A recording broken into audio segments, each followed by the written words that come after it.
welcome to Pete Mills Musicals. I'm Pete Mills, and today I'm excited to present the first of 5 chapters of our Evergreen podcast musical. Before we start, my co-host Cara Reichel is going to give you a little bit of a setup. So people have often asked us, when does Evergreen take place? And our answer to everyone is always that you have to decide for yourself. It could either be in the very distant past or perhaps in the future. And as far as where does Evergreen take place, Cara, why don't you set the scene for us? Imagine, if you will, a desert landscape. A cold wind blows restlessly, and huddled together in the midst of this scene is a cluster of tents, the home to a small community. Come, everyone. Gather in, gather around. The day is finally here. For so long, it's been getting colder and darker every day. 182 days, in fact. That's higher than some of you have learned to count. And today, on the coldest and darkest day of all, that's when we celebrate. That's when we tell the story again, and we remember that there is hope. My grandmother counts the days as they go by. She has a book, she makes a mark, gives each a name.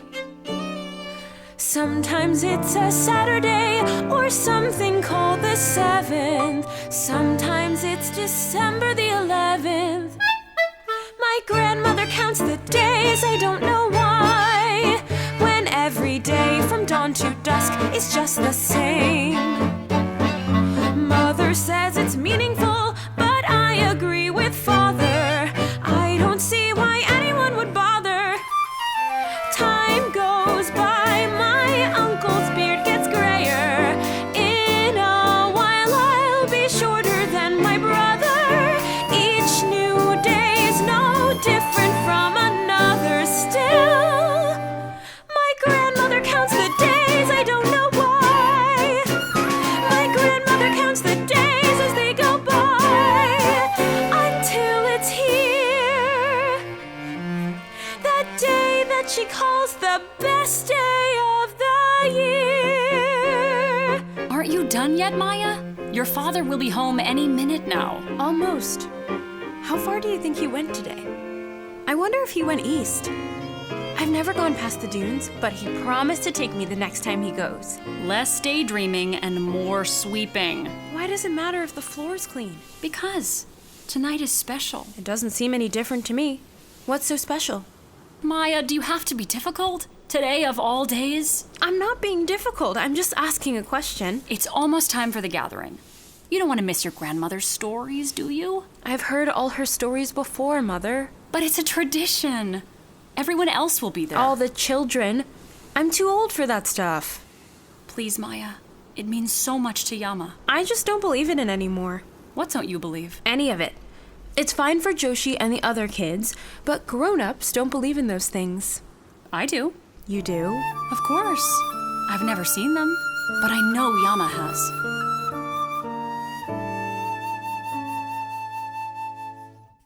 When I was a girl, a great many years ago, I can still remember there was a thing called snow.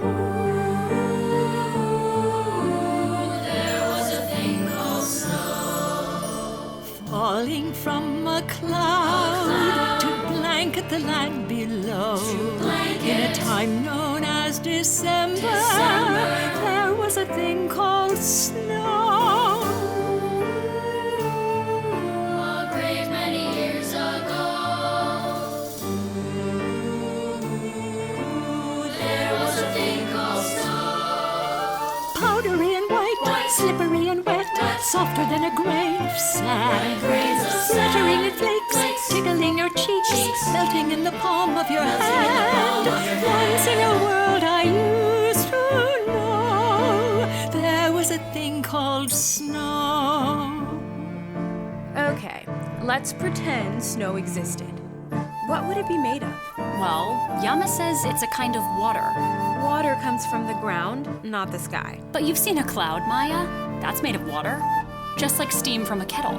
Steam is hot, and Yamma says snow was cold. And she says it covered all the ground. You know there's not enough water in the whole world to do that. Yes, you win. It makes no sense, I know. But I believe it anyway. There are things we must believe in, even when we have no way of knowing the truth. When I was a girl in happier times than these, growing all around us, there was a thing called trees. There was a thing called trees. Rising from the ground to sway in a gentle breeze, taller than the tallest temple. There was a thing called trees. There was a thing called trees. There was a thing called trees. There was a thing called trees.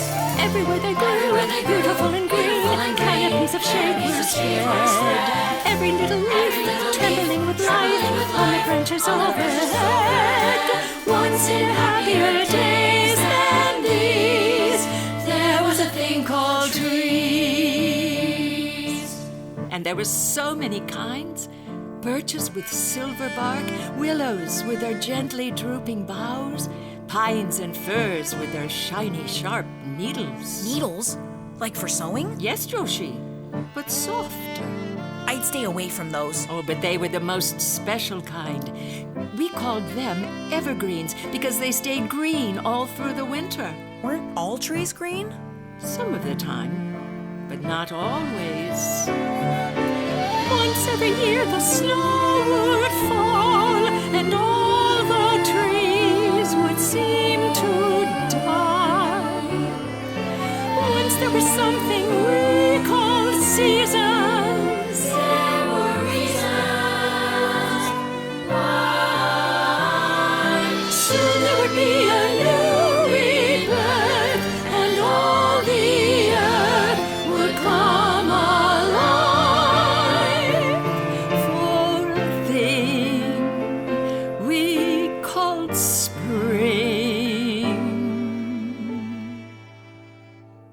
Now it's been so long since I've seen any green thing grow, but I can still remember life wasn't always so. Spring will come again, the trees will return, I know, as surely as there once was a thing called snow.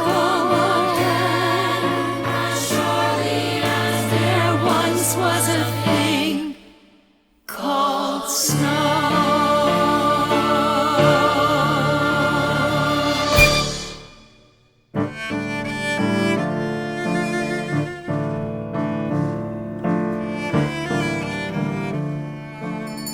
Happy holiday! And what a haul for the holiday. You can take that right on in, Wujek. I worked up such an appetite. I think I'm gonna eat most of this myself. I was getting worried. You were gone so long. We had to go a long way to find everything we needed. Did you go east? Past the dunes? Even farther than that. See here on the map. Are these antlers our new tree? This is the best I could find. It will have to serve. I like it. It's taller than the old one, and I get to decorate it. No one's fighting you for that. No tree until after the feast. Aww. Then I get to light the fire. I already have the cook fire going. Aww. But you can go fetch more fuel, Joshi. Tonight we keep the fire going all night. And I get to stay up late. Don't be long. Bring the tree, Rodzic. And Maya, sweep out this sand your father and uncle tracked in. Maya reluctantly began to sweep.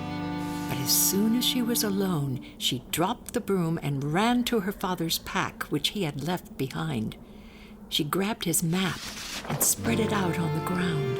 On it were marked dozens of paths she had never traveled. As she studied them, she heard her father and uncle returning.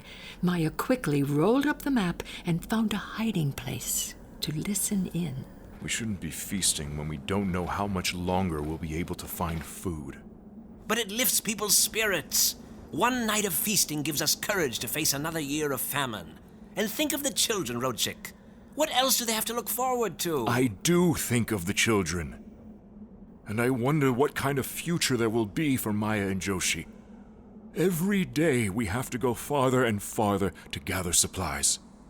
It's only a matter of time before we've used up everything. And what then? I suppose we'll have to pull up stakes like Father did. And if we leave here, who knows if we'll find another source of water? Of course, we might try the north. There is nothing to the north. Only desert. But the legends. Yamma's stories are just that. Stories. Made up to entertain the children. The north could be our last hope. If there's still a place where things can grow, then we wouldn't have to forage and scavenge. I wish I could believe it. But I won't risk everything chasing after something that may not exist.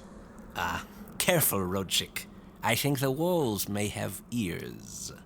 Wujek gave a nod toward Maya's hiding place, and she emerged with a sheepish look. Her father grimaced, but then his face softened. Better to endure. And hope for change. Good night, Maya. We'll see you inside. Maya was alone again, troubled by what she had heard. Suddenly her brother burst in carrying a pair of buckets and swinging them like bells. Ding dong dong. Joshi, get that away from me. What? It doesn't smell anymore. It's all dried out. And thanks for letting the sand blow in again. I just finished sweeping it out. Frustrated, Maya set down her broom and stepped out into the cool evening air. She gazed across the dunes as the sunlight faded. A breeze ruffled her hair.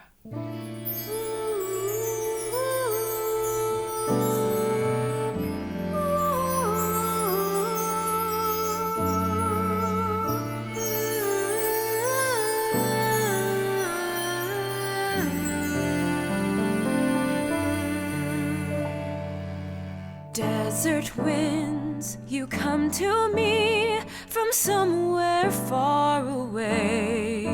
I wish I knew the secrets you have come so far to say, because I hear you whispering in my ear, but the message isn't clear.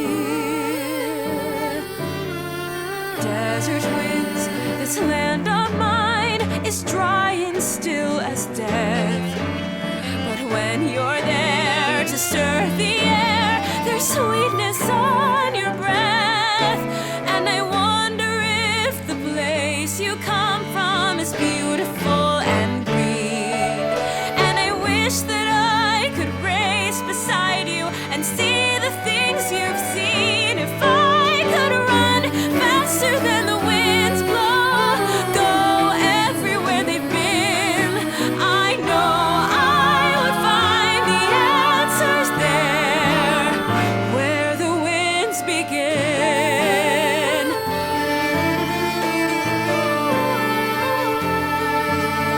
Desert winds, I've watched you carve your pathways through the sand, each a track that's leading back toward your native land.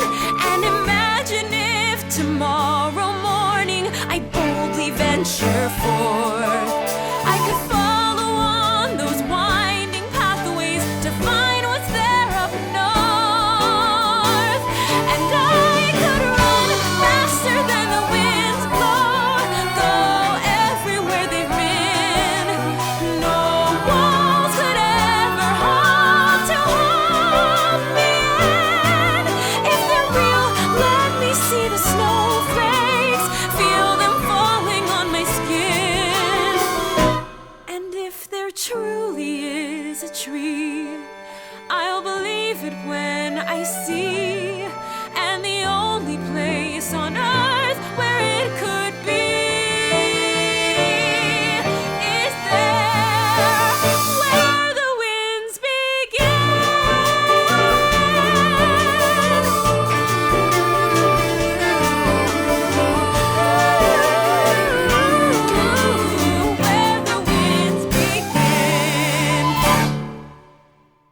And that's the end of chapter 1. The next episode will bring you more of Maya's adventure.